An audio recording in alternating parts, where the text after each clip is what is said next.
Nós temos aqui uma informação também curiosa, que é o seguinte. O policial que resolveu não intervir no massacre da escola na Flórida, nos Estados Unidos, né? Ele pode ser considerado um covarde ou não. O presidente Trump tem dito que ele deveria ter reagido. O especialista está aqui no estúdio, gentilmente, ele mora nos Estados Unidos. Aliás, é a segunda vez que ele vem aqui no jornal, gentilmente, é o Charles Saba, que eu vou conversar agora. Charles, muito obrigado pela gentileza. Bem-vindo aqui no jornal. Senta um instantinho, por favor. Charles, vamos lembrar um pouquinho o que aconteceu lá na Flórida. Um moço, 17 anos de idade, com uma arma que eu suponho que seja uma arma automática. Sim, semiautomática. Semiautomática, que dá muitos tiros. Sim. Matou 17 pessoas. Do lado de fora tinha lá um policial. Sim. Tá certo? Scott E Peterson. eu acho que ele estava armado só com o seu revólver, eu estou enganado. Pistola. Uma pistola? Sim. Muito bem. O que ele deveria ter feito? O treinamento nosso indica, quando você tem um atirador em atividade, é para acelerar o passo, fazer contato e eliminar a ameaça, matando o matador. Esse é o treinamento que a gente recebe. As ordens que o Scott Peterson, de 54 anos, recebeu, eu não sei, que eu não tive comunicação, eu não vi a comunicação de rádio. Mas fato é que o treinamento exigiria dele fazer o adentramento na escola e eliminar a ameaça. Sei, mesmo estando, vamos dizer assim, com uma arma de menor poder de fogo do que o outro, do que o agressor? A arma que o atirador estava usando era um rifle, uma arma longa que tem mais poder de fogo. Mas isso não elimina o fato que ele, com a pistola dele, é uma força letal também. Então ele tinha que usar a letalidade para eliminar aquela ameaça que estava matando as crianças que estavam na escola. Agora, é isso que a sociedade americana espera do seu policial? Para que ela, inclusive, pague o seu salário, para que ele olhe para essas coisas? O policial americano é treinado para eliminar ameaças, como eu tenho falado. A morte é um subproduto dessa ação principal. Às vezes a pessoa morre, às vezes não. Mas o fato é que ele é obrigado a ir ao confronto, a fazer o contato com o meliante. E ele não fez. Então, eu não sei a ordem que ele recebeu ou o treinamento que esse policial tenha recebido. Ele é um policial de recursos escolares. Então, ele está na escola para proteger a escola, evitar crime na escola e dar aulas e instrução para as crianças.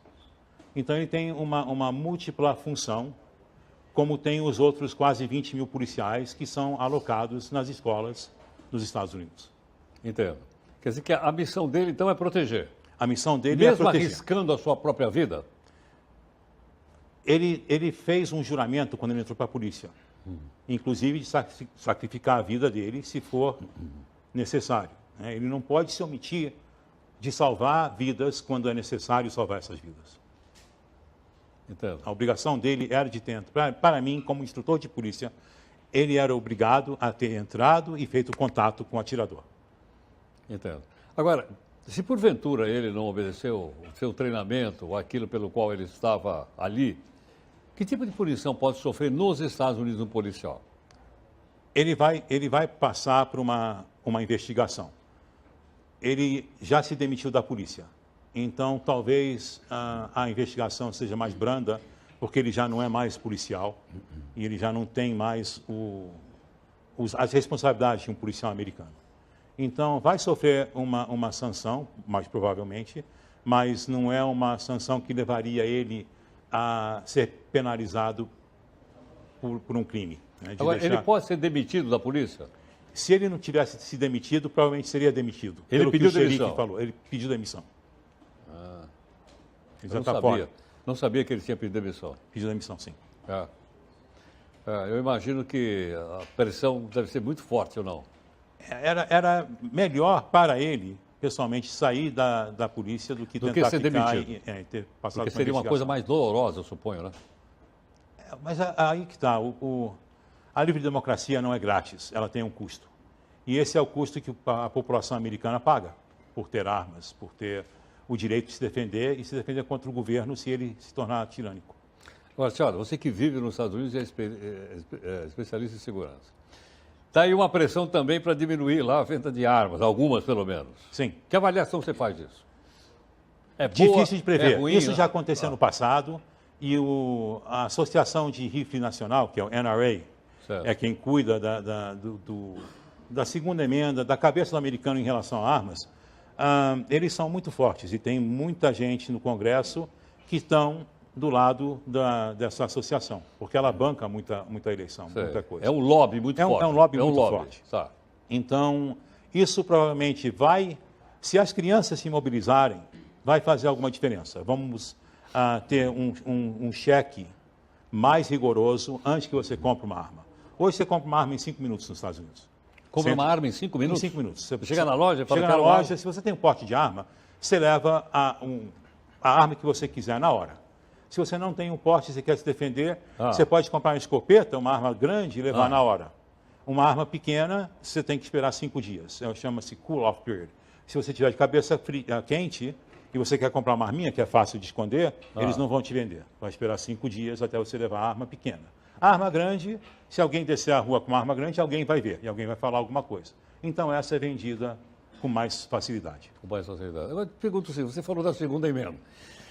Salvo engano, a segunda emenda data do final do século XVIII. Sim. Logo depois que a Constituição Americana, ela é a segunda emenda, logo depois da Constituição Americana. Sim. Não é uma coisa anacrônica? Isso era bom lá naquela época, os americanos estavam lutando contra os ingleses, tentando fazer a independência do país, todo mundo tinha que ter arma.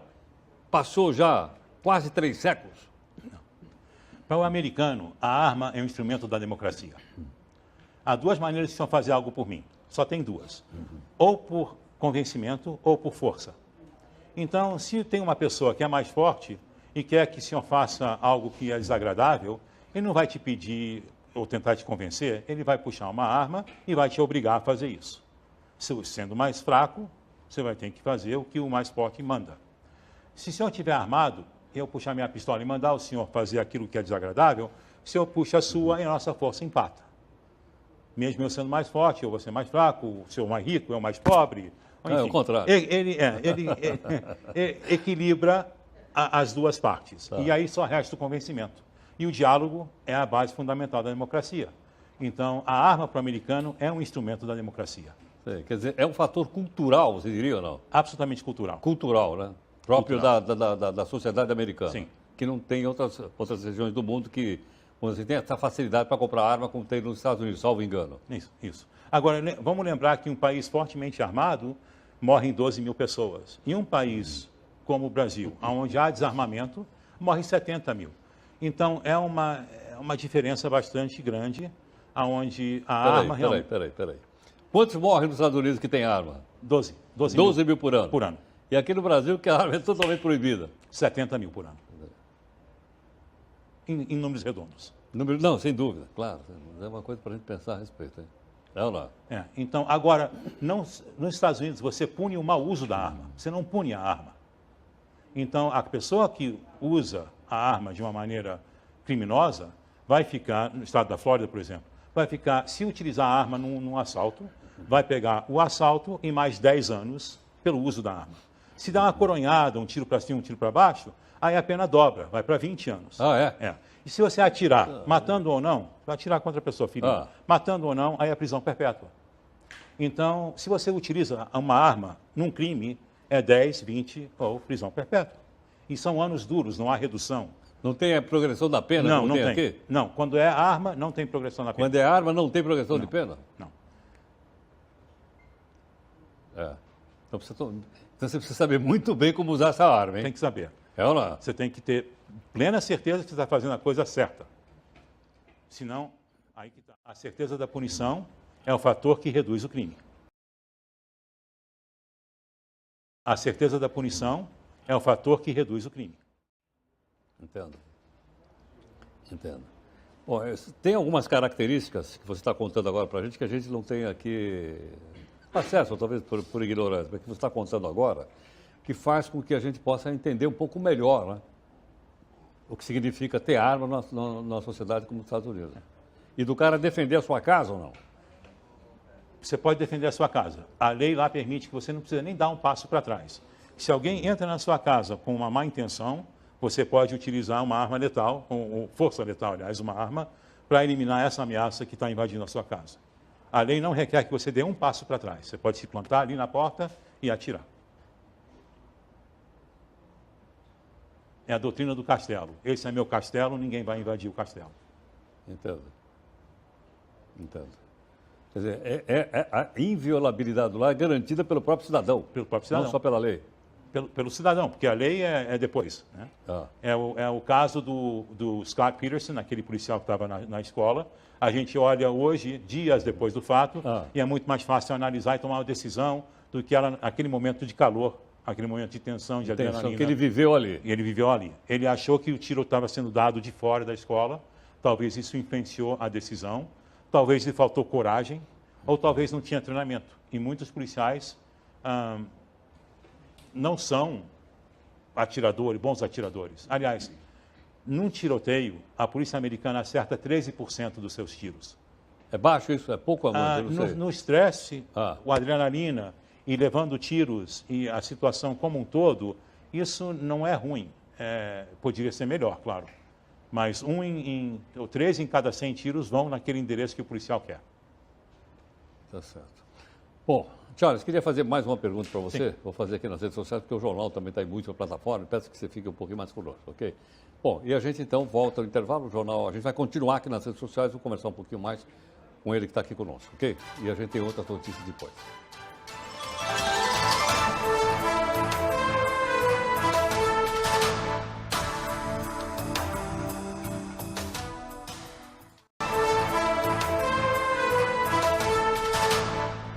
Olha, quem está gentilmente aqui conosco é o Charles Saba, que é um especialista na área de segurança, mora nos Estados Unidos, treina a polícia americana. Você continua treinando a polícia? Não, agora estou treinando juízes. Agora está treinando quem? Juiz.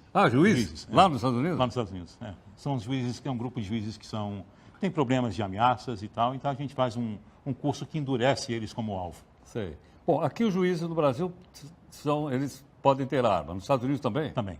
Bom, se todo mundo Qualquer tem arma... pode. Alguns carregam, outros optam por não carregar. Por não carregar. Sei, entendi. Como parte de sua defesa pessoal. Sim. Porque o juiz nunca agrada a todo mundo. Entendo.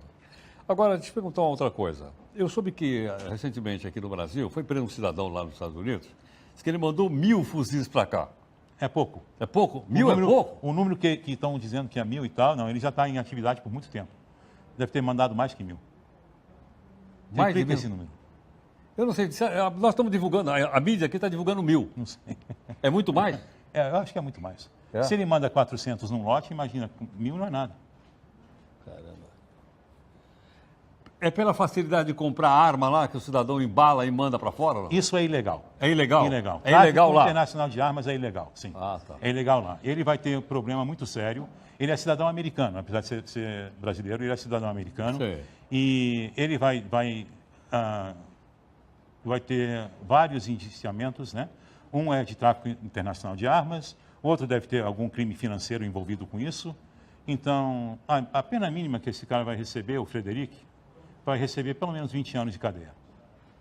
Vai pegar 20 anos de cadeia? Pelo menos. Pelo menos. Se não for mais. Com ou sem progressão de pena? Não, aqui não tem. Para ele não tem. Sem ele vai progressão ficar de pelo pena. menos 20 anos. Vai ficar atrás da grade 20 anos? Pelo menos. Tá ok. Vamos ver, né? Vamos ver o que o juiz fala. Tá bom. Charles, muito obrigado. Queria que Obrigado. você respondesse, não sei se nós temos alguma pergunta também no Instagram, que a gente tem, Tá, se claro. tivesse, que você respondesse. Claro. Obrigado, viu? Grato. Muito obrigado.